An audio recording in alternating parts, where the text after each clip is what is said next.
Guys सबसे पहले तो पेन और पेपर लेकर बैठो और लिखो स्पार्क थेरेपी। ये जो सामने आपको दिखाई दे रहा है स्पार्क, SPARC, स्पार्क थेरेपी। इसका फुल फॉर्म भी लिखेंगे आप, step and shoot spot scanning proton arc therapy, spark therapy. ये पहले तो ये चीज है वो लिख लो।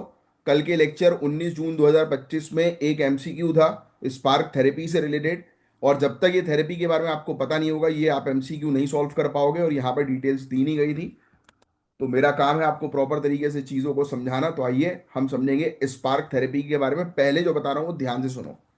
इसके आगे लिख देना कैंसर ट्रीटमेंट का ये फ्यूचर है। क्या है ये? कैंसर ट्रीटमेंट का फ्यूचर।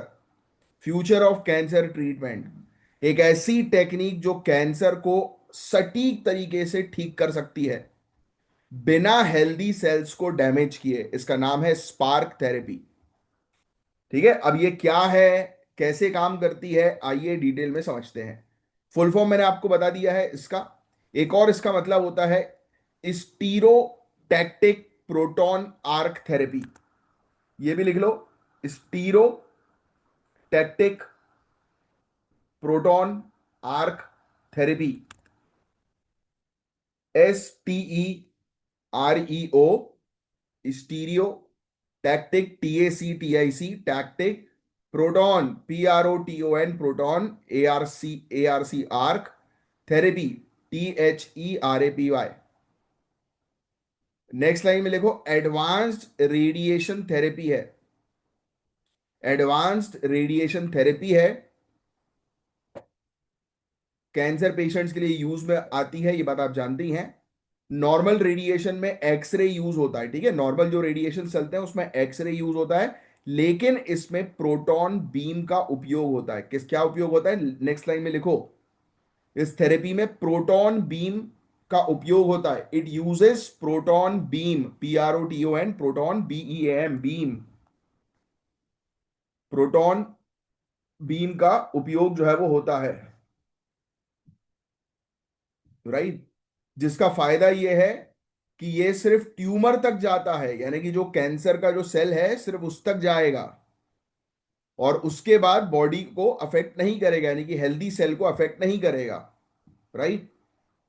प्रोटॉन, इसमें प्रोटॉन बीम को आर्क यानी सर्कुलर मूवमेंट में घुमाया जाता है पेशेंट के आसपास, और बीम हर एंगल से ट्यूमर को टारगेट करता है, जिसे हम कहते हैं आर्क थेरेपी। यानी कि गोल गोल घूमता है, इसलिए इसको आर्क थेरेपी जो है वो कहा जाता है, राइट।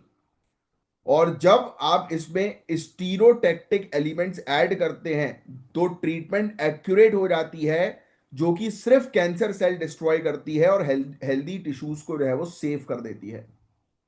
तो इसके बेनिफिट क्या है? ज्यादा सटीक थेरेपी है ये, ब्रेन के लिए, स्पाइनल कॉर्ड जैसे सेंसिटिव एरिया के लिए यूजफुल है। Healthy tissues damage almost zero होते हैं इसमें, यानी कि कम साइड इफेक्ट्स हैं, जल्दी रिकवरी होती है, राइट। और बच्चों के लिए भी सेफ है क्योंकि उनका बॉडी रेडिएशन के लिए सेंसिटिव होता है। Brain tumours, spinal tumours, head और नेक कैंसर, इन सब में ये मदद करता है, समझा। तो इसमें कौन सा रेडिएशन यूज होता है, कोई मेरे बताएगा? इस SP आर्क थेरेपी में कौन सा रेडिएशन यूज होता है? एक्सरे होता है, गामा होता है, प्रोटॉन बीम्स होता है, या अल्फा पार्टिकल्स होता है? बताओ कौन सा होता है, कमेंट बॉक्स में लिख कर बताओ, अब तो पता लग ही गया होगा आपको। अब इसके स्टेटमेंट्स को हम सॉल्व करते हैं। तो ये प्रोटॉन बीम यूज कर रहा है, यस ये प्रोटॉन बीम यूज करता है, ना कि फोटोन बीम्स। यहां पर लिखा हुआ था फोटोन, बट नहीं, ये प्रोटॉन बीम्स यूज करता है, मैं आपको पहले ही बता चुका हूं, है ना। तो ये चीज भी ध्यान में रखिएगा। फिर सेकंड स्टेटमेंट जो है वो करेक्ट है। AI generated synthetic CT scans का उपयोग जो है वो किया जाता है प्लानिंग के लिए, जिससे कि अब देखो ट्रीटमेंट ये सटीक करता है, तो ऑब्वियस ही बात है कि इसके अंदर टेक्नोलॉजी डली हुई है वैसी। ये कॉम्प्लेक्स ट्यूमर को जो है वो ट्रीट करने के लिए हेल्पफुल होता है, राइट। बस दैट्स इट, और कुछ नहीं करना। तो अब देखो, पहले अगर आप सिर्फ ये इतना पढ़ लेते तो आपको कुछ समझ में नहीं आता कि ये क्या है। अब देखो, अब आपको SP आर्क थेरेपी के बारे में पता लगा। तो जब मैं आपसे बोलता हूँ कि थोड़ा सा रुक जाओ, मैं आपको कवर अप कराऊंगा इस टॉपिक को, तो दैट मीन्स कि मुझे पता है कि यहाँ पर कंप्लीट इंफॉर्मेशन नहीं है, उससे आपकी प्रॉपर अंडरस्टैंडिंग डेवलप नहीं होगी। और इसलिए मैं बोलता हूँ कि मेरे लेक्चर जो है वो रेगुलर बेसिस पर पढ़ना शुरू करो, देखना शुरू करो, कभी भी मिस मत करो। तो आइए, जय हिंद students, welcome to study for civil services. Hopefully आप सभी सही होंगे, है ना। आज स्टार्टिंग जो है वो अपन ने कर दी डायरेक्टली टॉपिक से, बिना कोई इंट्रोडक्शन के, क्योंकि मैंने आपको कल बोला था कि मैं डायरेक्ट पहले टॉपिक ये वाला कवर कराऊंगा, उसके बाद आगे बढ़ेंगे। सो आप में से जो भी student UPPCS, UPSC, BPSC, UKPSC और एमपीपीएससी, किसी भी स्टेट पीएससी की तैयारी कर रहे हैं, तो लेक्चर को एंड तक जरूर देखिएगा, क्योंकि यहाँ पर वो सभी न्यूज कवर होती है जो आपके एग्जामिनेशन के लिए इंपॉर्टेंट होती है। और ये है हमारे ज्ञान सर, और ज्ञान सर का स्पेशल पेड बैच आप लोगों के लिए अवेलेबल है। इन दिए गए नंबर पर कांटेक्ट करके आप बैचेस को ज्वाइन कर सकते हैं। अगर आप UPPCS, BPSC, UKPSC, RO, BEO, UP triple SC exam या फिर इवन हरियाणा, राजस्थान या छत्तीसगढ़ पीएससी की तैयारी कर रहे हैं, तो बैचेस को ज्वाइन करिए। आपके लिए बिल्कुल जीरो से लेकर सिलेक्शन तक के बैचेस अवेलेबल हैं, प्रॉपर सिलेबस के अकॉर्डिंग लेटेस्ट एग्जाम पैटर्न को ध्यान में रखते हुए तैयारी करवाई जाती है। चलिए, और ये है आज के टॉपिक जिनको एक एक करके कवर अप करेंगे। मैं आपके एक बार कमेंट्स चेक कर लेता हूं। पायल भारती का आंसर आया है, आयुषी सिंह का, कुशल सिंह का, गोल्डी एलेक्स का, वेरी गुड, आयुष गुप्ता, बहुत शानदार बहुत शानदार। इजी है। शिवम, आंसर्स लिखना शुरू करो, पहले आंसर्स लिख रहे थे, अब गायब हो गए हो आप। श्वेता यादव, यार देखो मैंने आपको हमेशा कहा है, कौन सा टॉपिक समझ में नहीं आया वो टॉपिक का नाम लिखा करो। टॉपिक नंबर लिखोगे मुझे कैसे पता लगेगा? टॉपिक का नाम लिख दोगे तो मैं आपको बता ही दूंगा, और समझ में नहीं आ रहा तो एक बार फिर से रिपीट करके सुन लो, समझ में आ जाएगा। वेरी गुड, श्वेता ने भी आंसर्स लिखे हैं, बहुत बढ़िया। लड्डू की आईडी से भी एक आंसर आया है, बहुत बढ़िया। ईशा ठाकुर, सर मुझे भी एंकिलोजिंग स्पॉन्डिलिटिस है, कहाँ से ट्रीटमेंट लूँ, प्लीज सपोर्ट। देखो, मिशन पेन फ्री लाइफ चलती है, वहां पर एक बाबा जी बैठते हैं, मिशन पेन फ्री लाइफ करके आप डालोगे तो एक बाबा जी आपको मिल जाएंगे, वो आपकी हेल्प कर देंगे, जो खुद एंकिलोजिंग स्पॉन्डिलिटिस से ठीक हुए हैं। आज के लेक्चर की पीडीएफ प्रोवाइड करा दीजिए भैया। देखो, पीडीएफ के लिए इन दिए गए नंबर पर कांटेक्ट कर लीजिए आप, आपको बिल्कुल पीडीएफ जो है वो मिलेगी। मैं नहीं प्रोवाइड करा सकता, उस दिए गए नंबर पर टीम प्रोवाइड कराएगी। आयुष गुप्ता, वेरी गुड, बहुत शानदार, सभी लोगों के आंसर जो है बहुत बढ़िया तरीके से आए। दीप शिखा, वेरी गुड, ऐसे ही आंसर जो है वो लिखते रहिए, रेगुलर लेक्चर्स को फॉलो करते रहिए। चलिए स्टार्ट करते हैं हमारे आज के पहले टॉपिक से। लिख लो भैया, नक्शा और इसका फुल फॉर्म। नक्शा लिख लो और इसका फुल फॉर्म लिख लो, जल्दी से फटाफट, बिना समय बर्बाद किए, जल्दी से, तुरंत, फुर्ती दिखाइए। और पेन और पेपर लेकर सभी बैठिए, क्योंकि जो चीज बोलता हूं लिखने की तो उसको लिखना है।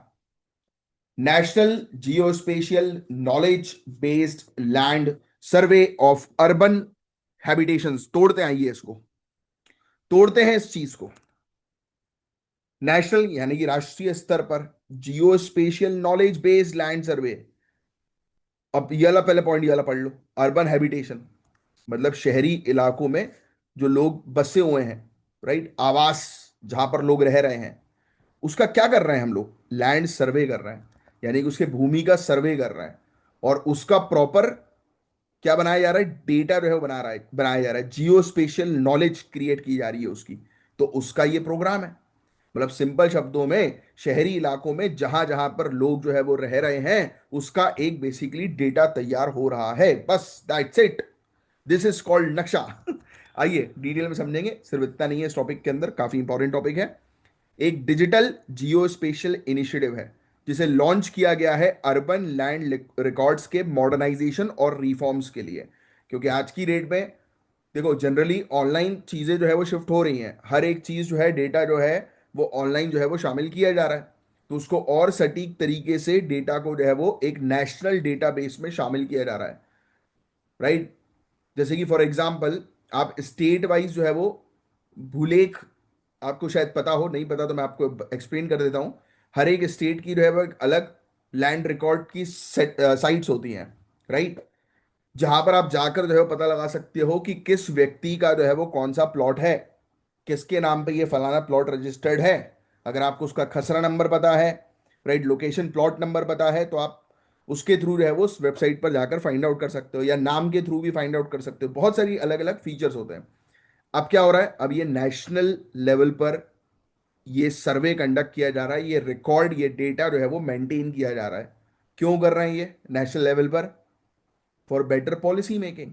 यस, ऑब्वियसली डेटा जो होता है वो बेटर पॉलिसी मेकिंग के लिए होता है, बेटर गवर्नेंस के लिए होता है, बेटर एडमिनिस्ट्रेशन के लिए होता है, प्रशासन के तौर पर, प्रशासनिक तौर पर, शासन को बेहतर करने के तौर पर, है ना। इन सब चीजों के लिए डेटा होता है, बस दैट्स इट। और क्या समझना है इसमें? इसमें ये चीज लिखिए आप, इसमें वेब जीआईएस, जीएनएसएस और ईटीएस जैसे एडवांस टेक्नोलॉजीज का यूज होता है लैंड पार्सल को मैप और डॉक्यूमेंट करने के लिए, क्योंकि सैटेलाइट के बिना ये चीज पॉसिबल नहीं है। लिख लो ये तीन चीजें लिख लो आप।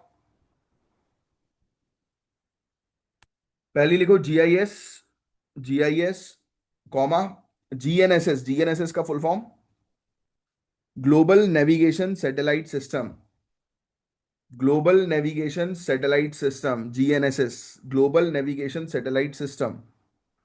जीआईएस मतलब ज्योग्राफिक इंफॉर्मेशन सिस्टम, जीआईएस मतलब geographic information system. ETS electronic total station, ETS electronic total station, ETS electronic total stations. ऐसी एडवांस टेक्नोलॉजीज का उपयोग हो रहा है किस पर्पस के लिए, इस इन तीनों को आपने लिख दिया, इसको अंडरलाइन करो, एक एरो बनाओ और वहां पर लिख दो map and documents. Map and documents, in technologies का, इन सैटेलाइट्स का उपयोग हो रहा है मैपिंग करने के लिए, डेटा तैयार करने के लिए, डॉक्यूमेंट्स तैयार करने के लिए। मेन ऑब्जेक्टिव यही है कि ट्रांसपेरेंट गवर्नेंस को प्रमोट करना, वेरीफाइड अपडेटेड ओनरशिप रिकॉर्ड्स के थ्रू अर्बन प्लानिंग को और बेहतर बेहतर बनाना। That's it. ठीक है, अब ये चीज लिख लो आप इसके बाद। नक्शा किसने लॉन्च किया? डिपार्टमेंट ऑफ लैंड रिसोर्सेज, जो मिनिस्ट्री ऑफ रूरल डेवलपमेंट के अंडर आती है। लिख लीजिए, डिपार्टमेंट ऑफ लैंड रिसोर्सेज जो मिनिस्ट्री ऑफ रूरल डेवलपमेंट के अंदर आती है, केंद्रीय ग्रामीण विकास मंत्रालय के अधीन डिपार्टमेंट ऑफ लैंड रिसोर्सेज, भूमि संसाधन विभाग, इसके द्वारा ये इनिशिएटिव जो है वो लॉन्च किया गया है। वेरी वेरी इंपॉर्टेंट, ध्यान में रखिएगा। ठीक है, ये इस प्रोग्राम की लीड बॉडी है, department of land resources. Technical support मिलता है सर्वे ऑफ इंडिया से। इसमें सर्वे ऑफ इंडिया का भी एक इंपॉर्टेंट रोल हम लोग को देखने को मिल रहा है, नेक्स्ट लाइन में लिखोगे आप। टेक्निकल सपोर्ट दे रही है survey of India. Web GIS का डेवलपमेंट हो रहा है Madhya Pradesh state electronics development corporation के द्वारा। ये भी लिख लीजिए, स्टेट पीएससी आपसे पूछ सकती है। वेब जीआईएस डेवलप किया जा रहा है, वेब जीआईएस डेवलप किया जा रहा है, यानी कि ज्योग्राफिक इंफॉर्मेशन सिस्टम। ये एक ऐसी टेक्नोलॉजी होती है जिसमें कंप्यूटर का उपयोग करके कैप्चर, स्टोर और एनालाइज, मैनेज किया जाता है डेटा को, पूरे ज्योग्राफिकल डेटा को। यानी कि वो फलाना घर कहाँ पर है, किस लोकेशन पर है, उसको पूरा सेग्रीगेट किया जाता है ऑनलाइन। ठीक है, तो ये कर रही है Madhya Pradesh state electronics development corporation. Platform और डेटा स्टोरेज सपोर्ट जो है वो प्रोवाइड कर रही है national informatics centre service incorporation. ये क्या कर रही है? प्लेटफॉर्म सपोर्ट और data storage, secure data storage provide करा रही है। तो ये सब इंस्टीट्यूशन जो है वो इसके पीछे काम कर रहे हैं, इस नक्शा इनिशिएटिव के पीछे। Very important. अच्छा, इसका पायलट फेज जो है वो 2024 में ही शुरू हुआ था, 27 राज्यों और 3 यूनियन टेरिटरीज के 157 अर्बन लोकल बॉडीज में। ऑफिशियली इसका उद्घाटन हुआ मध्य प्रदेश की रायसेन डिस्ट्रिक्ट में। नेक्स्ट, अब तक फेज 1 और फेज 2 के फर्स्ट बैच में 300 से भी ज्यादा ऑफिसर्स को ट्रेन किया जा चुका है। करंट बैच में 128 ऑफिसर्स हैं, 74 अर्बन लोकल बॉडीज पार्टिसिपेट कर रही हैं, जिनकी ट्रेनिंग सेंटर्स पुणे, मैसूर, चंडीगढ़, गुवाहाटी जैसे क्षेत्र में हम लोग को देखने को मिल रही हैं, जो आपको लिखने की आवश्यकता नहीं है। आइए आगे की बात करें तो इसके ऑब्जेक्टिव्स वगैरह आपको पता लग ही चुके हैं। शहरी क्षेत्र में प्रॉपर डेटा होना चाहिए, जहां पर लोगों का आवास है उस जगह का। ट्रांसपेरेंट और वेरीफाइड लैंड ओनरशिप रिकॉर्ड्स जो है वो बना रहे हैं हम लोग नेशनल लेवल पर। फ्रॉड और डिस्प्यूट्स को जो है वो रिड्यूस करना, इसका मेन ऑब्जेक्टिव हम लोग को देखने को मिल रहा है, क्योंकि कई बार जमीन के मामले में बहुत डिस्प्यूट्स होते हैं, तो उसको प्रॉपर रिकॉर्ड जो है वो तैयार किया जा रहा है, डिजिटलाइज्ड रिकॉर्ड, है ना। इसमें GNSS plus ETS based high precision survey होगा, यानी कि प्रॉपर टेक्नोलॉजी सैटेलाइट्स का उपयोग करके डेटा रिकॉर्ड जो है वो किया जा रहा है। ड्रोन से इमेजेस जो है वो कैप्चर्स की जाएंगी, real time web GIS based mapping करवाई जाएगी और उसका रिकॉर्ड्स मेंटेन किया जाएगा। लीगल और टेक्निकल एस्पेक्ट्स पर प्रॉपर ट्रेनिंग दी जाएंगी ऑफिशियल्स को। राइट, ट्रेनिंग के लिए 4 सेंटर्स हम लोग को जो है वो देखने को मिल रहे हैं, जिनके बारे में मैंने आपको बताया अलग अलग क्षेत्रों में। ठीक है, ठीक है। अब एक और चीज मैं आपको बताता हूँ, ट्रेनिंग के बारे में मैंने आपको ऑलरेडी बता ही दिया है। इसकी इसकी ट्रेनिंग जो है वो ऑफिसर्स को जो है वो दी जा रही है, उतना कुछ खास नहीं है। ये देखो यहाँ पर अलग अलग लोकेशन पर, ये पहले ही बता चुका हूँ मैं, पुणे, मैसूरू, चंडीगढ़ और गुवाहाटी। लिखने की जरूरत नहीं है वाली। तो सिटीजन्स को मिलता है लीगल और क्लियर टाइटल रिकॉर्ड्स, जिससे लैंड डिस्प्यूट्स और लिटिगेशन कॉस्ट रिड्यूस होगा, क्योंकि प्रॉपर रिकॉर्ड्स है वो मेंटेन करके बताएगा ये वेबसाइट। सटीक लैंड यूज डेटा के बेसिस पर बेटर अर्बन प्लानिंग और इंफ्रास्ट्रक्चर मैपिंग पॉसिबल हो सकेगी नेशनल लेवल पर, है ना। इसमें टैक्स कलेक्शन और सर्विस डिलीवरी जो है वो इंप्रूव होगी। ठीक है। रिपीटेड मैनुअल सर्वे की नीड कम होगी, क्योंकि इसमें टेक्नोलॉजीज का उपयोग जो है वो किया जा रहा है। तो एक परफेक्ट एग्जांपल है कि किस तरीके से digital India, good governance, urban reform एक साथ काम कर रहे हैं। तो smart cities, urban e governance, land record modernisation, इन सब में ये हेल्प करेगा। तो उसका फुल फॉर्म याद रखिएगा, इसमें कौन सी टेक्नोलॉजी शामिल है वो याद रखिएगा। इसका ऑब्जेक्टिव तो आपको पता लग ही गया है, राइट, कि लैंड पार्सल की मैपिंग करना और उसका एक डेटा मेंटेन करना। बाकी और कुछ ज्यादा इस टॉपिक से आपसे पूछेंगे नहीं, सिर्फ इतनी चीज जितनी मैंने आपको बताई उतनी प्रिपेयर रहिएगा।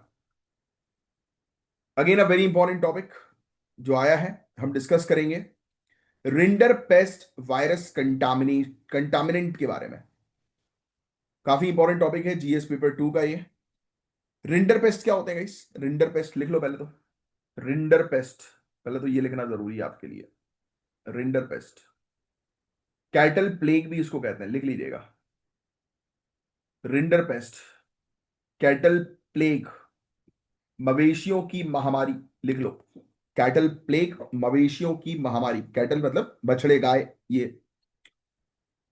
तो रिंडर पेस्ट, जिसे कैटल प्लेग भी बोला जाता है, बहुत तेजी से फैलने वाली और डेडली वायरल डिजीज है। लिख लो, highly contagious and deadly viral disease.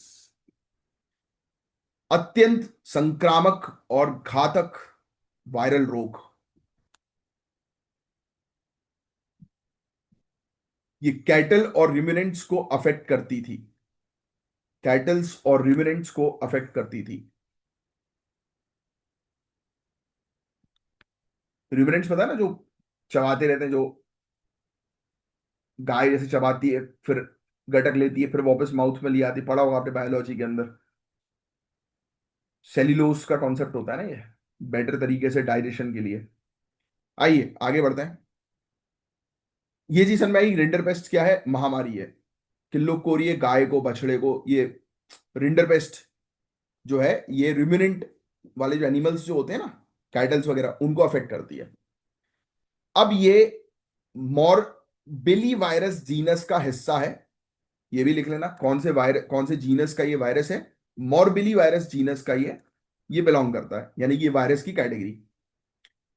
Same group ये है जिसमें मीजल्स जो ह्यूमंस में होता है और कैनाइन डिस्टेम्पर जो डॉग्स में होता है, वो डिजीज भी शामिल होती है। यानी कि ये जो जीनस है मॉर्बिली वायरस, जिसका एक हिस्सा जो है वो रूमिनेंट्स है, दूसरा हिस्सा हम लोग को, यानी कि एक और हिस्सा हम लोग को जो है वो मीजल्स देखने को मिलता है जो ह्यूमंस में होता है, और कैनाइन डिस्टेम्पर जो होता है वो डॉग्स में होता है। राइट, उसी का ये पेरेंट है। मतलब मॉर्बी, समझ रहे हो ना, मॉर्बिली वायरस जीनस, इसकी एक कैटेगरी किन किन के लिए आ रही है? रिंडर पेस्ट की आ रही है, रूमिनेंट्स के लिए। एक कैटेगरी आ रही है जो ह्यूमंस में मीजल्स के लिए रिस्पॉन्सिबल होती है, और डॉग्स में कैनाइन डिस्टेम्पर के लिए रिस्पॉन्सिबल होती है वो कैटेगरी। तो इसी का पेरेंट जो है वो है मॉर्बिली वायरस। समझे यहां तक बातें? आगे बढ़ते हैं। अब गुड न्यूज ये है कि रिंडर पेस्ट जूनोटिक नहीं था, यानी ह्यूमंस को भी ये बीमारी नहीं होती थी। समझे आप? जूनोटिक डिजीज कौन सी होती है? जो एनिमल से ह्यूमंस और ह्यूमन से एनिमल में ट्रांसफर होती है। तो गुड न्यूज यही है कि ये बीमारी ह्यूमंस में ट्रांसफर नहीं होती, तो ये जूनोटिक नहीं है। नेक्स्ट लाइन में ये लिख सकते हो आप कि this disease is not zoonotic disease. ये टर्म लिखिएगा आप। ये वायरस स्ट्रिक्टली ट्रांसफर हो रहा है animal to animal, that means कि ये जूनोटिक नहीं है। एनिमल टू ह्यूमन नहीं हो रहा, तो बेटर वर्ड्स का इस्तेमाल करना सीखो। इसलिए मैंने डायरेक्ट लिखवाया कि ये जूनोटिक लिखेंगे आप, zoonotic, ZOONOTIC, zoonotic. It is not a zoonotic disease, यानी कि ये एनिमल टू एनिमल ही फैलती है। क्लियर यहां तक बात है? अब ये स्प्रेड जो है वो कैसे होती है, आइए। डायरेक्ट कांटेक्ट से, एनिमल टू एनिमल, या पानी से, कंटामिनेटेड पानी से, यानी कि इन्फेक्टेड एनिमल ने वो पानी पिया, फिर दूसरे एनिमल ने जो नॉन इन्फेक्टेड है उसने पी लिया, तो ये वायरस ट्रांसफर हो गया। एरोजॉल के थ्रू, राइट, किसी एनिमल के आसपास उस एनिमल ने छींक दिया तो उसके ड्रॉपलेट्स दूसरे एनिमल के पास चले गए, तो ऐसे फैलती है। ठीक है, तो ये लिखने की जरूरत नहीं। सिम्टम्स इसके जो है वो क्या क्या होते हैं, अगर आप सिम्टम्स की जो है बात करो, हाँ, तो इसके अंदर आपको हाई फीवर, यानी कि एनिमल को हाई फीवर, राइट, नजाल डिस्चार्ज, यानी कि भाई नाक बहना टाइप का, माउथ अल्सर्स, और डायरिया हो सकता है, वाटरी डायरिया, है ना, और फिर 10 से 15 दिन में डेथ भी हो जाती है। ये पॉइंट्स लिख सकते हो सिम्टम्स में। 90% तक डेथ हो सकती थी इन्फेक्टेड कैटल्स में, ये मॉर्टेलिटी रेट है। 90% मोर्टालिटी रेट इसका है, अप टू 90% लिख लेना, कि जिस भी एनिमल को ये बीमारी होती है रिंडरपेस्ट, उसकी मतलब 10 लोगों को होंगी तो एक की मौत जरूर होगी, सॉरी 9 की मौत हो जाएगी। 90% डेथ रेट है। अब अगर ये बीमारी फैलेगी तो क्या होगा, मिल्क, मीट और मैन्योर की अवेलेबिलिटी जो है वो कम हो जाएगी, क्योंकि इन एनिमल्स के ऊपर हम डिपेंडेंट है मिल्क मीट के लिए, मैन्योर के लिए, है ना। भुखमरी आ सकती है, गरीबी आ सकती है, live stock based economy collapse हो सकती है, गांव क्षेत्रों में जो लोग इन पशुओं के ऊपर डिपेंडेंट है, राइट, अपनी आजीविका के लिए, उनको भारी नुकसान पहुंच सकता है, राइट। तो ये सब चीजें भी आपको पता होनी चाहिए, सिर्फ रेंडर पेस्ट पता होने की जरूरत नहीं है, सब चीजें भी। अब मैं आपको बता दूं, रेंडर पेस्ट को ऑफिशियली 2011 में पूरे दुनिया भर से इरेडिकेटेड डिक्लेयर किया गया था। ये स्मॉल पॉक्स के बाद दूसरी डिजीज बनी जिसका कंप्लीट इरेडिकेशन था। ये पॉइंट लिख लेंगे आप। 2011 में पूरे दुनिया भर से खत्म हो गई थी ये रिंडरपेस्ट बीमारी, और ये दूसरी बीमारी थी हिस्ट्री के अंदर स्मॉल पॉक्स के बाद जो पूरे दुनिया भर से खत्म हुई। इस सक्सेस का क्रेडिट जाता है इंटरनेशनल कॉपरेशन, वैक्सीनेशन कैंपेन्स और स्ट्रॉन्ग सर्विलांस एफर्ट्स को। अब ये टॉपिक 2025 में न्यूज में क्यों है, आओ अब समझेंगे तो और चीजें समझ में आएंगी। भोपाल के ICAR NIHSAD इंस्टीट्यूट को फूड एंड एग्रीकल्चर ऑर्गेनाइजेशन और WOAH ने डेजिग्नेट किया है as a category A rinderpest holding facility. लिख लेना ये, ICAR NIHSAD Bhopal, national institute of high security animal disease Bhopal, ये category A rinderpest holding facility declare की गई है world organisation for animal health और फूड एंड एग्रीकल्चर ऑर्गेनाइजेशन के द्वारा। ये न्यूज है, बहुत इंपॉर्टेंट, एग्जाम में आ सकती है। 29 मई 2025 को पेरिस में ये अनाउंस किया गया था। 92nd world organisation for animal health में इसका जनरल सेशन हुआ था उस दौरान। अब इंडिया को परमिशन है कि वो rinder paste virus containing material को सिक्योरली स्टोर कर सकें और ग्लोबल मॉनिटरिंग में पार्टिसिपेट कर सकें। मतलब कि ये कैटेगरी मिलने से, कैटेगरी ये जो हमें मिली है, इसको मिलने से जो ये वायरस है उसको हम अपने पास रख सकते हैं रिसर्च के पर्पस के लिए, और कहीं पर भी इसका कंटामिनेशन हो रहा है, कहीं पर भी ये वायरस फैल रहा है, तो उसको हम सिक्योरली अपने पास रख सकते हैं। समझे आप? तो ये हम लोग को जो पोस्ट है, ये डेजिग्नेशन है, ये अलाउ कर रहा है हम लोग को कि हम सिक्योरली जो है वो इसके मटेरियल, इस वायरस, मतलब जो भी मटेरियल जिसमें ये वायरस लगा हुआ है, उसको हम अपने पास जो है वो ले सकते हैं और पूरे दुनिया भर में सर्विलांस करने के प्रयास में मदद कर सकते हैं, कि हम निगरानी रखेंगे कहीं ये वायरस दोबारा से तो नहीं आ रहा। तो वो हम लोग को एक पोजीशन मिल गई है इस चीज के चलते। तो ये बहुत इंपॉर्टेंट फैक्ट है, और आज की डेट में ये फैक्ट्स आपको पता होना जरूरी है, क्योंकि जूनोटिक डिजीज फैलने का खतरा बहुत ज्यादा होता है, एंड वी नेवर नो कि कब कौन सी डिजीज जो है वो जूनोटिक में कन्वर्ट हो जाए। क्योंकि अभी सबसे बड़ी जो बीमारी है जिसका सबसे ज्यादा खतरा है, क्या आपको पता है? Bird flu.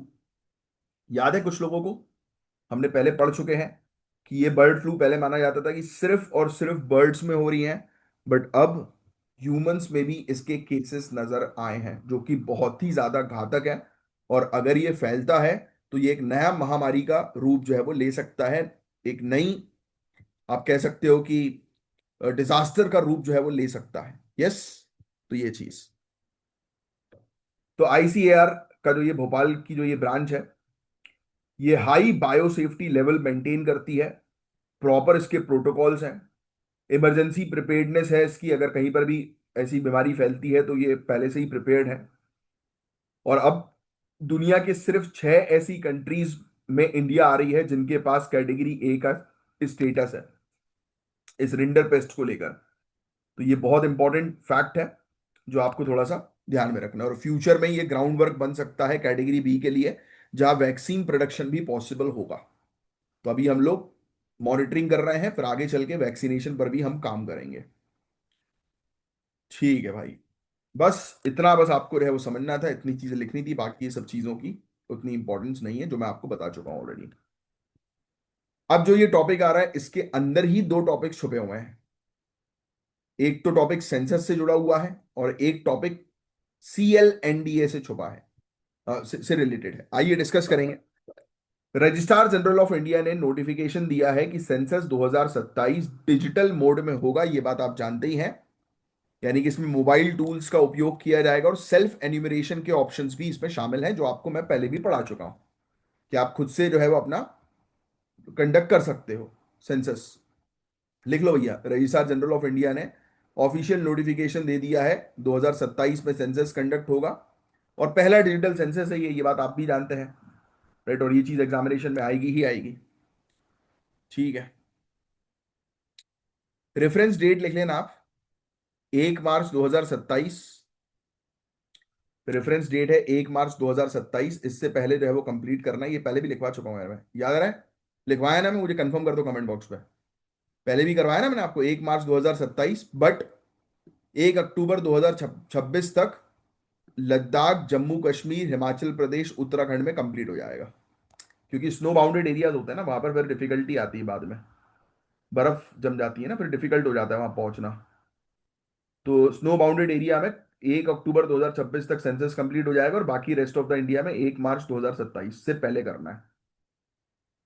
ठीक है, ये पढ़ा चुका हूं मैं आप लोग को पहले, आपको पता ही है इस चीज के बारे में। तो आप जानते ही हो कि कैसे कंडक्ट होगा सेंसस। मोबाइल एप्लीकेशन का उपयोग होगा, डेटा कलेक्शन, ट्रांसमिशन यानी कि डेटा ट्रांसफर करना और स्टोर स्टोर करने के दौरान स्ट्रिक्ट डेटा सिक्योरिटी प्रोटोकॉल्स लागू किए जाएंगे। हाउस लिस्टिंग की जाएगी, पॉपुलेशन एनुमरेशन होगा। 34 लाख इसमें एन्यूमरेटर, सुपरवाइजर, एन्यूमरेटर समझते हो ना, जो डेटा कलेक्ट करेंगे वो लोग।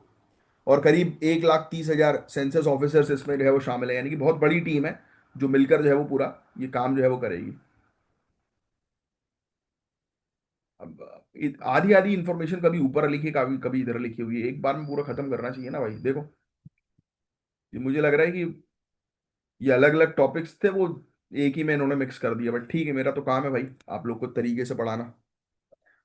चलिए, अब सेंसस के नोटिफिकेशन के बाद कंट्री वाइड एडमिनिस्ट्रेटिव बाउंड्रीज है वो फ्रीज कर दी जाती हैं, ताकि एनुमरेशन ब्लॉक्स में यूनिफॉर्मिटी बनी रहे। यानी कि भाई जो भी डेटा कलेक्टर्स उनको पता रहे कि हाँ भाई इतने एरिया पे उनको जो है वो सर्वे करना है।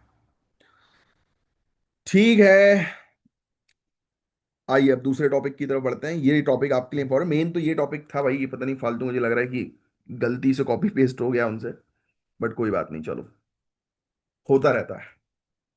नेक्स्ट लिखिए आप, civil liability for nuclear damage act 2010, very very important. Civil liability for nuclear damage act 2010 star mark. तो इंडिया का ये कानून है, ठीक है।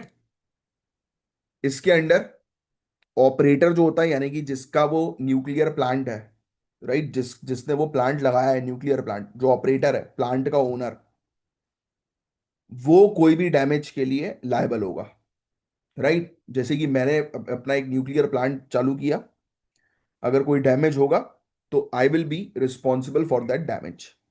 समझे आप? लाइबिलिटी के ऊपर कैपिंग लगा रखिए कि भाई मेरी जो लाइबिलिटी होगी वो 1,500 करोड़ तक की होगी। ठीक है, लिख लो पहला पॉइंट तो। ये कानून बोलता है कि जिसका न्यूक्लियर पावर प्लांट है, भाई वो बंदा जो है वो रिस्पॉन्सिबल होगा कोई भी डैमेज के लिए, है ना। और 1,500 करोड़ रुपए तक की लाइबिलिटी लगेगी, या मैक्सिमम 1,500 करोड़ रुपए तक की। और गवर्नमेंट जो है वो एडिशनल 2,300 करोड़ रुपए जो है वो बियर करेगी। अब ये यूनियन गवर्नमेंट जो है वो लिख लेना। अगर कंपनसेशन उसके बियॉन्ड जाता है, यानी कि एक बड़ा डैमेज हो गया जो 1500 करोड़ रुपए के ऊपर है, तो इसके ऊपर 2300 करोड़ रुपए तक सरकार जो है वो बियर करेगी। समझे आप? और ऑपरेटर्स के लिए लाइबिलिटी इंश्योरेंस मैंडेटरी है, जिससे कि विक्टिम कंपनसेशन जो है वो तेजी से हो जाए। यानी कि प्लांट का जो ओनर है वो इंश्योरेंस करवा के रखे, जिससे कि कोई भी न्यूक्लियर इंसिडेंट होता है तो विक्टिम्स तक जल्दी पैसे जो है वो प्रोवाइड किए जा सके। समझे आप? यानी कि ये न्यूक्लियर पावर प्लांट में हुई किसी प्रकार की दुर्घटना के लिए क्लिंडा है ये कानून, जो आपको पता होना चाहिए, क्लिंडा। ये चीज एग्जाम में आ सकती है। अब सेक्शन 17B, ये चीज ध्यान में वैसे रखनी नहीं है, सुन लो। सप्लायर्स के अगेंस्ट एक्शन अलाउ करता है अगर फॉल्ट प्रूव हो, लेकिन इंटरनेशनल नॉर्म्स के मुताबिक ये सिर्फ ऑपरेटर लाइबल होना चाहिए। मतलब सिंपल शब्दों में, अगर कोई सप्लायर है उस न्यूक्लियर पावर प्लांट का, तो उसके खिलाफ भी कार्रवाई होगी अगर कोई डैमेज होता है, तो अगर वो पता लग गया कि उस सप्लायर की गलती थी, है ना। बट एक्चुअली में इंटरनेशनल रूल्स रेगुलेशंस सिर्फ दोषी मानते हैं उस पावर प्लांट के ओनर को। सेक्शन 46 अलाउ करता है कि एडिशनल सिविल और क्रिमिनल प्रोसीडिंग जो है वो दूसरे लॉस के तहत भी की जाएगी, जिससे अनसर्टेनिटी बनती है around the scope of nuclear damage. यानी कि और भी कुछ चीज होती है तो अलग से कार्रवाई भी होगी। तो फॉरेन सप्लायर जैसे कि फ्रांस और यूएसए इन्वेस्टमेंट से जो है वो हेजिटेट करते हैं इसमें, क्योंकि बहुत तगड़ी कार्रवाई जो है वो चालू हो जाती है ना। अब लिख लो भैया कुछ जैतपुर महाराष्ट्र के अंदर फ्रांस की ईडीएफ कंपनी अभी तक हेजिटेट जो है वो कर रही है इन्वेस्टमेंट्स के लिए और रिस्क के लिए। रुक गया है ना ये प्रोजेक्ट पूरा। एक न्यूक्लियर पावर प्रोजेक्ट है, जैतपुर प्रोजेक्ट महाराष्ट्र का, लिख लेना। इसके अंदर फ्रांस इन्वॉल्व है, फ्रांस की एक कंपनी है ईडीएफ। ये प्रोजेक्ट जो है वो रुक गया है लाइबिलिटी रिस्क के ऊपर, कि कल को कोई लफड़ा हो तो कौन जिम्मेदार होगा। ऐसी आंध्र प्रदेश के अंदर एक कोवाड़ा प्रोजेक्ट है, यूएस इंडिया की पार्टनरशिप में, ये भी डिले हो गया है। तो कुल मिलाकर हम लोग को, और देखो आज की डेट में इंडिया को क्यों जरूरत है न्यूक्लियर में इन्वेस्टमेंट करने की, इसका आंसर आप सभी को पता है कि हमें क्लीन एनर्जी चाहिए। रेन्यूएबल एनर्जी पर काम कर रहे हैं ना हम लोग, न्यूक्लियर से अच्छी रेन्यूएबल एनर्जी कोई है ही नहीं, मतलब क्लीन एनर्जी कोई है ही नहीं। यस। अगर क्लीन एनर्जी के सोर्स की बात करें तो न्यूक्लियर सबसे बेस्ट है। तो इसके प्रोडक्शन को हमें इंक्रीज करना है, right, for for fair use, for generation of power, energy generate करने के लिए, इलेक्ट्रिसिटी जनरेट करने के लिए। सो हमें चाहिए कि भाई हमारे पास और पार्टनर्स आए। बट बिकॉज ऑफ अवर क्लिंडा, क्लिंडा के अंदर ऐसी इश्यूज हैं जिसके चलते पार्टनर्स को डर लग रहा है कि भाई कल को अगर कोई लफड़ा होता है तो लेने के देने ना पड़ जाए। रशिया ही एक सक्सेसफुल पार्टनर है, क्योंकि कुदनकुलम प्रोजेक्ट क्लिंडा से पहले साइन हुआ था। सोचिए आप, क्लिंडा से पहले ही कुदमकुलम प्रोजेक्ट जो है वो साइन हो गया था, तो इसलिए रशिया ही बस इकलौती कोलैबोरेटर है हमारा, फॉरेन कोलैबोरेटर न्यूक्लियर प्रोजेक्ट्स पे। ये चीज आपके लिए इंपॉर्टेंट है याद रखने की, और कल को एक टॉपिक आता है तो आपको पता होना चाहिए कि only Russia is our partner, जो जो कुडमकुलम न्यूक्लियर पावर प्लांट में हमारा पार्टनर है। बताओ जरा ये कहां पर है ये power plant, Kudankulam power plant कहां पर है? अक्सर एग्जाम में न्यूक्लियर पावर प्लांट से रिलेटेड क्वेश्चंस पूछे जाते हैं, तो आज का आपका एक टास्क है, लिख लो साइड में, कि जो भी हमारे इंपॉर्टेंट न्यूक्लियर पावर प्लांट्स हैं इंडिया के अंदर, उसकी लोकेशंस आपको ध्यान में रखनी है, और उसकी एक लिस्ट तैयार करके आपको अपने पास रखनी है। राइट, ये अक्सर प्रीलिम्स में ऐसे क्वेश्चंस आ जाते हैं। अब कुछ प्रपोज किए गए हैं रिफॉर्म्स की, भैया देखो यार, हमें चाहिए कि हमारे फॉरेन पार्टनर्स हमारे पास आए, क्योंकि वो इन्वेस्टमेंट लेकर आएंगे, टेक्नोलॉजी लेकर आएंगे। अब वो बेचारे डर रहे हैं, हेजिटेट कर रहे हैं इन्वेस्टमेंट करने से, है ना। तो थोड़ा सा इसमें थोड़ा रिलैक्सेशन दो। तो इनने बोला कि आप सेक्शन 17B को जो है वो अमेंड करो, राइट, जिससे कि लाइबिलिटी जो है वो थोड़ी सी जो है वो, मतलब लाइबिलिटी को लिमिट करो, है ना। तो ये चीज है। और सप्लायर की तरफ से कोई भी अगर इशू आता है, कोई भी गड़बड़ी आती है, तो उसको एकदम दोषी मत बनाओ। सेक्शन 46 को जो है वो फिर से रीडिफाइन करो, बताओ न्यूक्लियर डैमेज जो है वो क्या है ना। तो उन्होंने बोला कि भाई थोड़ा सा इसमें रिलैक्सेशन जो है वो दो। अब देखते हैं क्या होता है आगे चल के, बट बाकी अभी के लिए तो आपको सिर्फ यही चीज पता होनी चाहिए, दैट्स इट, और कुछ नहीं। समझ गए ना आप टॉपिक को? अब आगे बढ़ते हैं भैया। अब जो टॉपिक है एआई ड्रिवन बायोटेक रेवोल्यूशन का टॉपिक है। और आज की डेट में आपको ऑलरेडी पता है यार, बायोटेक्नोलॉजी में हम लोग काम कर रहे हैं, आर्टिफिशियल इंटेलिजेंस में हम लोग काम कर रहे हैं। तो गवर्नमेंट ऑफ इंडिया ने बायो E3 पॉलिसी 2024 और इंडिया एआई मिशन लॉन्च किया है, जिसका मेन ऑब्जेक्टिव है एआई इनेबल्ड बायो मैन्युफैक्चरिंग को प्रमोट करना। आज के टाइम पे हम आर्टिफिशियल इंटेलिजेंस का उपयोग कर रहे हैं फार्मास्यूटिकल्स में, मेडिकल इंडस्ट्रीज में, वैक्सीन प्रोड्यूस करने में, स्पेशलिटी केमिकल्स में, राइट। इससे कॉस्ट कम हो रही है और क्वालिटी इंप्रूव हो रही है। लिख लो भैया, बायो ई3 पॉलिसी 2024 और इंडिया एआई मिशन, ये दो मिशन गवर्नमेंट ने लॉन्च किए। नेक्स्ट लाइन में लिखोगे आप objective, AI enabled bio manufacturing promote करना, ब्रैकेट में जो है वो लिख देना फार्मास्यूटिकल, वैक्सीन प्रोडक्शन और स्पेशलिटी केमिकल्स। तो इससे आपको जो है वो क्लैरिटी मिल जाएगी कि इन एरियाज पर ये पॉलिसीज जो है वो बनाई जा रही है काम करने के लिए। अब एआई का बायो मैन्युफैक्चरिंग में क्या रोल है तो आपको ऑलरेडी पता है यार। Machine learning, predictive analytics. अब इसमें temperature, pH, fermentation dynamics, cell की ग्रोथ, ये पूरी एआई जो है वो खुद से करके दे देगा। यानी कि हमें पहले ही बता देगा कि ये सेल जो है वो कितने टाइम में ग्रो जो है वो करेगा, क्या चीज ऐसी करोगे कि उसकी ग्रोथ फास्ट होगी, कम होगी, तो वो पूरा हम लोग को जो है वो एक सिमुलेशन करके देगा। राइट, सामने रिजल्ट्स हम लोग को निकाल के पहले से ही जो है वो देगा। और जिससे कि हमारी जो बायोटेक्नोलॉजी में जो रिसर्च है वो और फास्ट होगी और सटीक हो सकेगी। राइट, हमारे, आप कह सकते हैं कि फेलियर जो है वो कम होंगे। राइट, क्योंकि वो पहले से ही हर एक सिचुएशन जो है वो क्रिएट करके देगा कि ये चीज करोगे तो ये रिजल्ट आएगा, ये चीज करोगे तो ये रिजल्ट आएगा। तो हमारे फेलियर देखो, लिखा ना कि बैच फेलियर जो है वो रिड्यूस होंगे। सिर्फ सोचना है आपको, ऑटोमेटिकली आपके सामने चीजें आती जाएंगी, देखते जाओ। यही तो है सिविल सर्विसेज की तैयारी। एक टॉपिक को पकड़ो और उसके अंदर घुसते रहो। बट हाँ, एकदम ही बिल्कुल डूब ही नहीं आना कि पूरे दिन एक ही टॉपिक को सोच रहे हो बैठ के। इतना टाइम वेस्ट नहीं करना, इतना टाइम नहीं है आपके पास वेस्ट करने के लिए। वो मैं आपको बताऊंगा कि कहाँ तक किस टॉपिक को रहो पढ़ना है, बस दैट्स इट। जितना मैं बता रहा हूँ उतना सुनो, नोट डाउन करो, दैट्स इट। उसको मल्टीपल टाइम रिवाइज करो। ठीक है। बायोकॉन यूज जो है वो कर रही है एआई का ड्रग्स की स्क्रीनिंग में, बायोलॉजिक्स प्रोडक्शन में।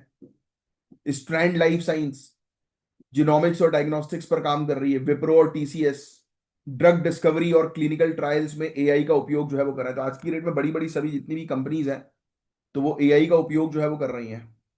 लिख सकते हो कंपनीज के नाम, अच्छा लगेगा आपका आंसर। और इंडिया गाइस पूरे दुनिया भर के वैक्सीन सप्लाई में 60% आती है, क्योंकि पॉपुलेशन भी हमारे यहाँ ज्यादा है। ग्लोबल लीडर हम लोग जेनरिक मेडिसिन में है ही, ऑलरेडी आपको पता है। जेनरिक मेडिसिन के मामले में हम नंबर वन। 2.74 लाख करोड़ की speciality chemical sector rapidly grow कर रही है। बायोटेक फर्म्स और स्टार्टअप्स में एआई इंटीग्रेशन जो है वो कॉमन होता जा रहा है। और आजकल तो हर ही सेक्टर में, हर ही फील्ड में एआई इंटीग्रेट हो ही रहा है, क्योंकि इसने चीजों को आसान जो है वो कर दिया है। अपॉर्चुनिटीज खुल रही है ना, रियल टाइम एरर डिटेक्शन और ऑटो करेक्शन दे रहा है ये। ऑटोमेशन जो है वो ह्यूमन डिपेंडेंसी जो है वो रिड्यूस कर रहा है, लोगों का टाइम बच रहा है, राइट, काम करने में। रिसर्च एंड डेवलपमेंट जो है वो काफी तेजी से फास्ट हो रही है। राइट, एआई मॉडल्स जो है वो लोकल डेटा सेट जो होते हैं ना, यानी कि आपने लोगों लोगों का जो है वो टेस्ट किया, उसके रिकॉर्ड्स रिपोर्ट्स आपके पास हैं लोकल लोगों के। तो उस रिकॉर्ड्स रिपोर्ट्स की मदद से जो है वो आप बिल्कुल एक्यूरेट ट्रीटमेंट जो है वो ढूंढ सकते हो जो सभी के लिए बेनिफिशियल हो। है ना, पर्सनलाइज ट्रीटमेंट ढूंढने में हेल्प कर सकता है ये। राइट, काफी शानदार है ये आज की डेट में। तो गवर्नमेंट का ये इनिशिएटिव है। तो right, bio ई3 policy, India AI mission, ये थोड़ा सा जो है वो ध्यान में रखिएगा। Digital personal data protection act 2023, ये भी बहुत इंपॉर्टेंट है डेटा प्रोसेसिंग के लिए। बट एआई का प्रोविजन प्रोविजन जो है वो उसमें नहीं है। ठीक है। बट प्रॉब्लम्स यही है कि आज की डेट के कानून के अंदर एआई का ज्यादा जिक्र जो है वो नहीं है, क्योंकि कानून में एआई, एथिकल एआई पर काम करना है ना हम लोग को, तो वो चीज शामिल करना जरूरी है। ठीक है। अर्बन डेटा पे ट्रेन मॉडल्स रूरल एरियाज में फेल हो सकते हैं, क्योंकि रूरल एरियाज की पॉपुलेशन जो है उनका जो, मतलब जैसे इम्यून सिस्टम है वो डिफरेंट हो सकता है ना, कि हर एक इंसान की बॉडी जो है वो डिफरेंट है उसके एनवायरमेंट के अकॉर्डिंग। जीनोम इंडिया प्रोजेक्ट के बारे में सुना है? इंडिया के, लिख लेना, जीनोम इंडिया प्रोजेक्ट। ये टास्क है आपका आज इसको कंप्लीट करना। इस प्रोजेक्ट को पढ़ोगे ना तो आपको समझ में आएगा कि इंडिया की जो जोग्राफिकल जोग्राफी है वो आप जानते हो कि अलग अलग है। राइट, हमारे यहाँ डेजर्ट भी है, हमारे यहाँ माउंटेन्स भी है, हमारे यहाँ एवरग्रीन फॉरेस्ट भी है। राइट, हमारे यहाँ हिमालयस भी हैं, हिली एरियाज भी, सब सब तो है हमारे यहाँ, हर एक फीचर्स हैं। और जहाँ पर जो लोग रहते हैं वो एनवायरमेंट को अडॉप्ट करते हैं, ये चीज भी आप जानते हैं।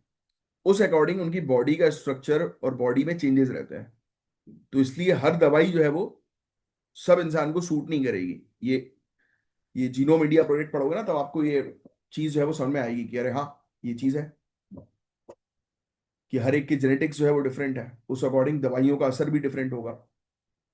और एआई जो है वो इस चीज में बहुत हेल्प कर सकता है, काफी ज्यादा। अगर प्रॉपर सटीक डेटा हो तो एआई काफी हेल्प करेगा पर्सनलाइज ट्रीटमेंट को बूस्ट करने के लिए, जो एक मेडिकल फील्ड में जो है एक बहुत बड़ा रेवोल्यूशन जो है वो हो सकता है। बस दैट्स इट, इसमें और कुछ नहीं। नेक्स्ट, अब सुनने वाला टॉपिक है ये वाला, साइबर सुरक्षा। आप जानते हैं साइबर सिक्योरिटी कितनी ज्यादा जो है वो इंपॉर्टेंट है। तो साइबर सुरक्षा क्या है? एक national level cyber security drill है, लॉन्च किया गया है डिफेंस साइबर एजेंसी के द्वारा। ये सिर्फ इतना सी पॉइंट जो है वो लिख लो आप। बाई चांस अगर आ जाए साइबर सुरक्षा क्या है, किसने लॉन्च किया, तो डिफेंस साइबर एजेंसी ने लॉन्च किया, जो हेडक्वार्टर्स इंटीग्रेटेड डिफेंस स्टाफ के अंडर आता है। ये मल्टी फेज एक्सरसाइज 27 जून 2025 तक देखने को मिली, और सॉरी चलेगी, देखने को मिलेगी। Chief information security officer conclave को भी इसमें शामिल किया गया है। अब देखो सिंपल है, कुछ नहीं है, हम एक ड्रिल जो है वो कंडक्ट कर रहे हैं, ब्रैकेट में लिख लेना, ये ड्रिल है। ड्रिल समझते हो ना सभी लोग? ये प्रैक्टिस कर रहा है कि कल को साइबर अटैक इंडिया के अंदर होगा तो उससे कैसे डील करेंगे।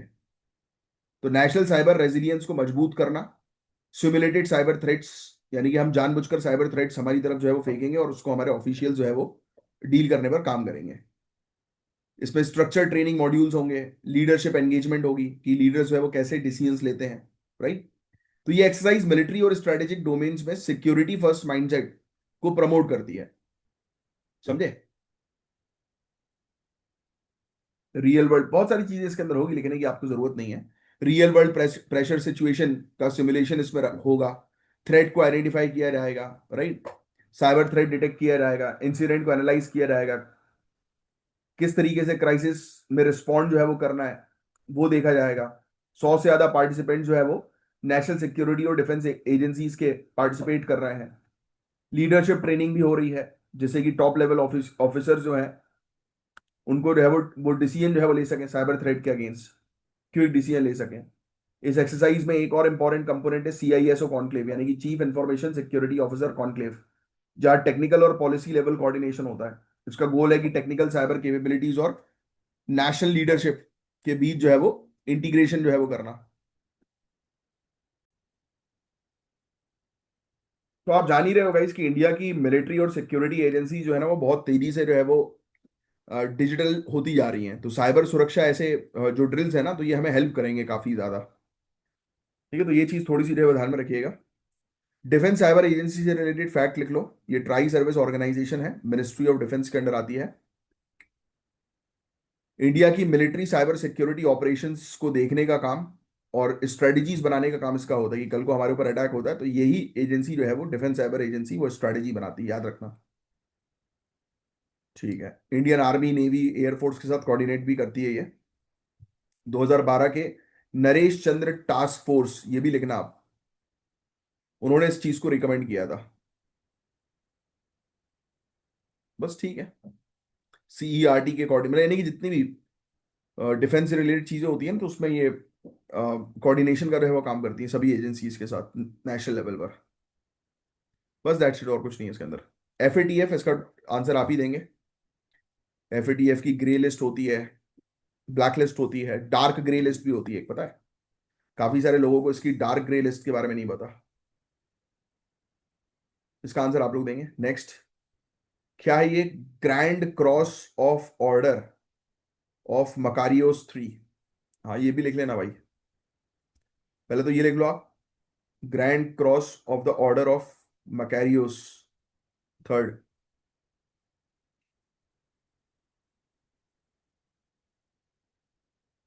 ठीक है, पहला पॉइंट जो है बताया जा रहा है कि हाईएस्ट ऑनर है, साइप्रस का हाईएस्ट ऑनर। सिटीजन्स को भी दिया जाता है, फॉरेनर्स को भी दिया जाता है, लिख लेना, सिटीजन्स को दिया जाता है, फॉरेन डिग्नेटरीज और हेड ऑफ स्टेट यानी कि दूसरी कंट्रीज के प्रेसिडेंट वगैरह को भी दिया जाता है। और ऑर्डर जो है मकारियोस थर्ड, जो पहले प्रेसिडेंट थे सिप्रस के, उनके नाम पर रखा गया, लिख लीजिएगा। आर्क बिशॉप, बिशॉप थे ये, आर्क बिशॉप, यानी कि उनका पॉलिटिकल और स्पिरिचुअल लीडरशिप दोनों थी।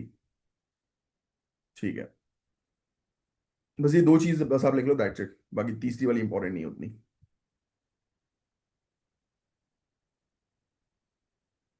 Public examination prevention of unfair means act 2024, इससे रिलेटेड एक क्वेश्चन है। ट्राई करो इस क्वेश्चन का जो है वो आंसर देने की, मेंस का, 120 वर्ड में। और ज्ञान सर के पेड कोर्स को ज्वाइन करने के लिए दिए गए नंबर पर आप कांटेक्ट जो है वो कर सकते हैं। तो एक मिनट हो जाइएगा अभी, ऑफ मत करिएगा। मेरे पास बहुत सारा सामान मम्मी ने फेंक दिया, भूख लग रही थी, अभी खाने पीने का सामान मंगाया, थोड़ा चटपटा टाइप हुआ, जिसमें एक हेल्दी चीज मम्मी ने भेज दी है, वो है जामुन। जामुन कुछ कुछ लोगों को पसंद है, बताओ किसको पसंद है जामुन। चलो, मैं भी आपको पहले एक और टॉपिक छूट गया था ना अपना, 18 जून का, मैं वो टॉपिक ओपन कर रहा हूँ, पहले वो टॉपिक पढ़ेंगे फिर आगे बढ़ेंगे, फिर मतलब साइन ऑफ करेंगे। अब आई होप कि आपको ये वाली पीडीएफ जो है वो दिख रही होगी, राइट। 18 जून की ये पीडीएफ मैंने ओपन करी है, होपफुली सभी को दिखनी चाहिए, क्योंकि ये पीडीएफ का शिफ्ट करो ना तो कई बार दिखता नहीं है। चलो, तो लिख लो पहली चीज तो आप, नेशनल स्टॉक एक्सचेंज ने एक नया इनिशिएटिव लॉन्च किया है, वेरीफाइड यूपीआई फॉर सिक्योरिटीज। लिख लो आप, verified, verified UPI for securities, जो ये ऊपर लिखा हुआ है टाइटल, वो एज इट इज लिख लो आप। Launched by national stock exchange, NSE, national stock exchange ने इसको लॉन्च किया है, launched by national stock exchange. अब सुनो, इसका मेन ऑब्जेक्टिव है कि आईपीओ इन्वेस्टर्स के लिए यूपीआई पेमेंट प्रोसेस को ट्रांसपेरेंट और सिक्योर बनाना। आईपीओ का फुल फॉर्म बताइए मुझे कमेंट बॉक्स में लिखकर, और क्या होता है थोड़ा एक्सप्लेन करिए। IPO, initial public offering. जब पहली बार कोई कंपनी अपने शेयर्स को जो है वो जारी करती है ना, तो उसको आईपीओ कहते हैं। और ये इनिशिएटिव जो है वो इंप्लीमेंट किया गया है एनपीसीआई और सेबी के कोलैबोरेशन के थ्रू। नेक्स्ट पॉइंट ये लिख लो, NPCI, national payment corporation of India, and SEBI, security exchange board of India, इन्होंने कोलैबोरेट करके इसको इंप्लीमेंट किया है। तो point number one, national stock exchange का एक initiative, verified UPI for security. Goal यही है कि आईपीओ इन्वेस्टमेंट्स, लिख लेना, गोल ये है कि आईपीओ इन्वेस्टमेंट्स को जो है वो ट्रांसपेरेंट बनाना। गोल ये है कि आईपीओ इन्वेस्टमेंट्स को ट्रांसपेरेंट बनाना। ठीक है। जो यूपीआई पेमेंट, मतलब आईपीओ इन्वेस्टमेंट जो होते हैं ना, इन्वेस्टर्स जो होते हैं, जो यूपीआई के थ्रू पेमेंट करते हैं, तो उसको और ट्रांसपेरेंट बनाना। तो जब भी आप आईपीओ के लिए अप्लाई करते हो यूपीआई के थ्रू, तो आपको एक यूपीआई आईडी प्रोवाइड करनी पड़ती है। बोलो हाँ, कभी किसी ने किया हो म्यूचुअल फंड्स पे इन्वेस्टमेंट, आईपीओ में इन्वेस्टमेंट, है ना। अब नए सिस्टम के थ्रू डिपॉजिटरीज जैसे कि एनएसडीएल और सीडीएसएल और आरटीएस, यानी कि रजिस्ट्रार एंड ट्रांसफर एजेंट्स, इनके पास इन्वेस्टर्स की बैंक डिटेल्स वेरीफाई करने का सिस्टम होगा। इससे फेक यूपीआई आईडीज, गलत पेमेंट रीडायरेक्शंस और फ्रॉड रिस्क को काफी हद तक जो है वो रिड्यूस किया जा सकता है। तो आप सिंपली बस ये चीज जो है वो ध्यान में रखिएगा, वेरीफाइड यूपीआई सिक्योरिटीज मतलब किसकी बात हो रही है, स्टॉक्स की बात हो रही है। तो नेशनल स्टॉक एक्सचेंज का ये इनिशिएटिव है, जिसको चला रहे हैं national payment corporation of India और security and exchange board of India. Objective यही है कि जितने भी फ्रॉड्स वगैरह जो होते हैं आईपीओज में स्पेशली, किस रूट के थ्रू, यूपीआई रूट के थ्रू, यूपीआई पेमेंट रूट के थ्रू, तो उनको जो है वो रोकना है। इसलिए अब यूपीआई को वेरीफाई करके ही आगे बढ़ाया जाएगा, बस दैट्स इट, और कुछ नहीं है। इसमें डेप्थ में जाने की जरूरत नहीं है, क्योंकि आप बैंकिंग और सिक्योरिटीज की तैयारी जो है वो नहीं कर रहे हो, आप सिविल सर्विसेज की तैयारी करो। अब जो बता रहा हूं वो सिर्फ सुनो। आईपीओ मार्केट में बहुत तेजी से पार्टिसिपेशन होता है, राइट। काफी सारे लोग आईपीओ में पैसा लगाते हैं, क्योंकि उनको पता होता है कि उनका पैसा जो है वो अच्छा खासा ग्रो हो सकता है। मैं भी इवन इन्वेस्टमेंट पहले जो है वो करता था, वो आईपीओ में ज्यादा करता था। बट इसके साथ क्या हो रहा है कि काफी सारे लोग जो है वो मल्टीपल यूपीआई का उपयोग कर देते हैं, फ्रॉड यूपीआई का उपयोग करते हैं, है ना। तो कई बार ऐसा भी होता है कि जब डिटेक्ट नहीं हो पाता यूपीआई वेरीफाई नहीं हो पाता तो लोगों को रिफंड्स भी नहीं मिल पाता टाइम पर। काफी कुछ चीजें होती हैं, लोगों का भी इसमें नुकसान होता है, और कई बार कुछ फ्रॉड लोग जो है वो बड़ा फायदा उठा लेते हैं मल्टीपल यूपीआई की मदद से। तो रियल टाइम अब वैलिडेशन होगा यूपीआई आईडीज का, सिक्योरली जो है वो डीमैट अकाउंट के साथ लिंक किया जाएगा, रिफंड की प्रोसेस जो है वो बेटर होगी, फास्ट होगी, और कॉन्फिडेंस बढ़ेगा इन्वेस्टर्स का। तो एक अच्छा स्मूथ सिस्टम जो है वो इन्होंने तैयार जो है वो कर दिया है, दैट्स इट, और कुछ नहीं है इसके अंदर। ठीक है। इन्वेस्टर जो है वो और भी दूसरे पेमेंट का उपयोग कर सकते हैं, यूपीआई के लिए एक नया इन्होंने इनिशिएटिव जो है वो शुरू कर दिया है, बस और कुछ नहीं है ये। That's it. ये वाला तो मैं आपको करवा ही चुका हूँ ऑलरेडी, बस यही एक टॉपिक जो है वो छूट गया था 18 जून का। तो चलिए गाइस, अब साइन ऑफ करता हूं मैं हूं आपका एजुकेटर कमलाक्ष झा, मिलूंगा आपसे नेक्स्ट लेक्चर में, तब तक के लिए bye, take care, have a great day, जय हिंद, जय श्री महाकाल।